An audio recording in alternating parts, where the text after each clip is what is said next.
السلام علیکم دوستانو، امید ده تاسو بخیر. تاسو ته پته ده چې کم د سفري پابندي د وجې نه کم ملګري په دې وخت کې په پاکستان کې دي یا په افغانستان کې کم زمونږ غرونه دي. نو تاسو ته پته ده، ماته مرګرو میسجونه کړو چې عمر بھائی دا خبر رښتیا ده چې د مصر والو د پاره د یوې میاشتې د خروج عوده کې اضافه شوې ده او په اقامه کې ده. او تاسو ته پته ده چې پرون زما په خیال سره په قاهره کې چې کوم د سعودي سفارتخانه ده هغه اعلان کړی چې د مصریانو د پاره د یوې میاشتې خروج عوده او هر قسم چې کوم ویزې دي په هغو کې د یوې میاشتې دپاره وداوټ رسوم اضافه په هغې کې شوې ده. اوس مرګرو که مونږ تاسو سوچ وکړو نو که یو میاشت اضافه ومشي نو څه فایده نشي، ځکه چې فلایټ چې بند شوي دي نو د هغې تقریبا 2 میاشتې وشو، لا مزید پته نه لګي. نو دا خو د هغو دپاره شوه.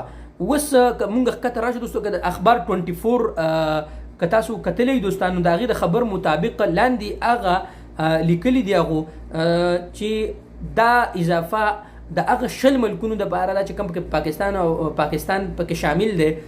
نو د هغې دپاره هم ده. سوري ما اول افغانستان خو افغانستان په دې کې نشته، نو د هغې کې دا 20 ملکونه هم دي. نو دوستانو که تاسو خپل خروج عوده چیک کوئ، خپل اقامت چیک کوئ، که په هغې کې اضافه شوي واقعي نو تاسو بیا ماته په کمنټ کې ووایئ، ضرور ماته ووایئ. تاسو خپل خروج عوده هم چیک کوئ او خپل اقامه هم چیک کوئ چې اضافه پکې شوي ده او که نه ده شوي. ژوندي اوسئ.